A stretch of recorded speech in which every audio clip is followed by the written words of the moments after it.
আমেরিকার 5-6টা গোলাম হয়ে গেছে ভাই। কিসের জন্য? মুসলিম কান্ট্রির দিকে তাকান, প্রত্যেকটি সৌদি আরবের মতো যে জায়গায় নবীর জন্ম, কিন্তু তারা কি করে? আমেরিকার পাও চাটে।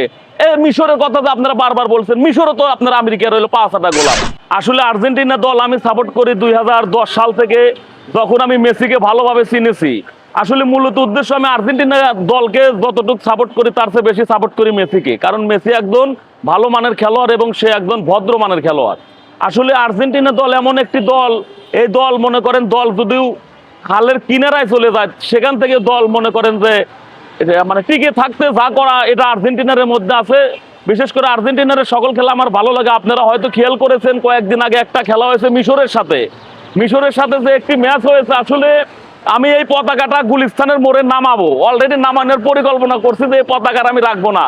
কারণ সাধারণ একটা দলের সাথে যদি একটা ভালো মানের বিশ্ব চ্যাম্পিয়নরা 2022 সালে যারা ফ্রান্সের মতন এত শক্তিশালী দলকে হারালো, আর এই সাধারণ মিশরের সাথে যদি আর্জেন্টিনা দল হেরে যায়, না মান থাকে না। অতএব আমি পতাকা রাখবো না। আমি অলরেডি পতাকা নামানোর পুরো পরিকল্পনা করছি, যে 10টা টাকাই আমার বিথায় গেল।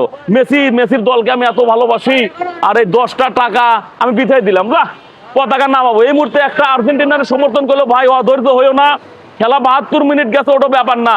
এখনো কিন্তু তোমার লস টাইম সহ তা 25 মিনিট সময় পাবা। একটু ধৈর্য ধরো, তোমার দল অবশ্যই কিছু না কিছু রেজাল্ট আনবে, যেহেতু মেসি মাঠে আছে। তখন দেখলাম আসলে মেসি তো আছে, মেসি তো একটা জাদুকর খেলোয়াড়, দেখ কোনো ক্যালমাসে দেখাতে পারে কিনা।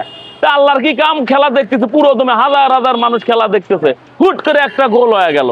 যখন গোল হয়ে গেল, গোল হয়ে যাওয়ার পরে আমাদের মনের ভিতরে আত্মবিশ্বাস ফিরে আসলো যে না, আর্জেন্টিনা যেহেতু গোল একটা দিচ্ছে, আর একটা দিবে। বাবা খেলা মনে করে আর কিছুক্ষণ না যেতে আর একটা গোল দিল। এর ভিতরে আবার রেফারি লস টাইমও 5 মিনিট না 7 মিনিট দিল। যাই হোক, 91 মিনিটে আর একটা গোল হলো। রে বাবা, পরে আমি গাড়ি টান দিয়ে পাই করে চলে আসলাম আপনার টিএসসি মোড়ে। দেখি কি অবস্থা, আইসে দেখি মনে করেন যে গজব হয়ে যেতেছে। কি গজব? আর্জেন্টিনা পারছে। কিভাবে পারছে? 3 গোলে। কে রে, এইটুকু সময়ের ভিতর 3 গোল দিয়ে এরকম দল পেরে গেল। তখন কি হলো? আর্জেন্টিনার দলের যত মনে করেন সমর্থন আছে, যারা সাপোর্ট করে আর্জেন্টিনা, সেদিন মনে করে ওদের ঈদের আনন্দ শুরু হয়ে গেল। টিএসসির মোড়ে ছেলে মেয়ে এমন ভাবে ড্যান্স করছে, মনে হয় আজকে ওদের ঈদের আনন্দের মতন আনন্দ শুরু হয়ে গেছে। আসলে দলকে ভালোবাসে এই কারণেই। আর্জেন্টিনা অনেকেই বলে যে আপনারা মুসলিম কান্ট্রি ছেড়ে এমন একটা দল সাপোর্ট করেন যে হইলো আর্জেন্টিনার দল করেন, ব্রাজিল দল করেন, এগুলো তো ইহুদি খ্রিস্টান। আসলে দল, আপনি ধর্ম তো যার যার, ধর্ম তো আর কারো মানে ব্যক্তিগত না, যার যার ধর্ম সে পালন করবে। আর্জেন্টিনা হয়তো তাদের ধর্ম তাদের কাছে ভালো লাগে। ধর্ম নিয়ে আমাদের নবী সাহেবই বলছে, ধর্ম নিয়ে বাড়াবাড়ি করো না। যার যে দল ভালো লাগে সে দলই করুক, যার যে ধর্ম ভালো লাগে সে ধর্মই করুক। কিন্তু আসলে দেখেন, আমরা তো মুসলমান, আসলে বিশেষ করে আমেরিকার 5-6টা গোলাম হয়ে গেছে ভাই। কিসের জন্য? মুসলিম কান্ট্রির দিকে তাকান, প্রত্যেকটি সৌদি আরবের মতো যে জায়গায় নবীর জন্ম, কিন্তু তারা কি করে? আমেরিকার পাও চাটে। মিশরের কথা যে আপনারা বারবার বলছেন, মিশরও তো আপনারা আমেরিকার হইলো 5-6টা গোলাম। তারা ইসরায়েলের পক্ষে কথা বলে, তারা ইসরায়েলের সকল পণ্য মুসলিম কান্ট্রিগুলো বয়কট করেছিল। আজ পর্যন্ত মিশর কিন্তু তা করে নাই। দলের সাথে যদি আপনি, খেলার সাথে যদি আপনি মুসলমান কি হিন্দু কি বৌদ্ধ কি খ্রিস্টান এইগুলো টানেন, আসলে হবে না। আমি সর্বদা আমার দলের প্রতি শুভকামনা করি।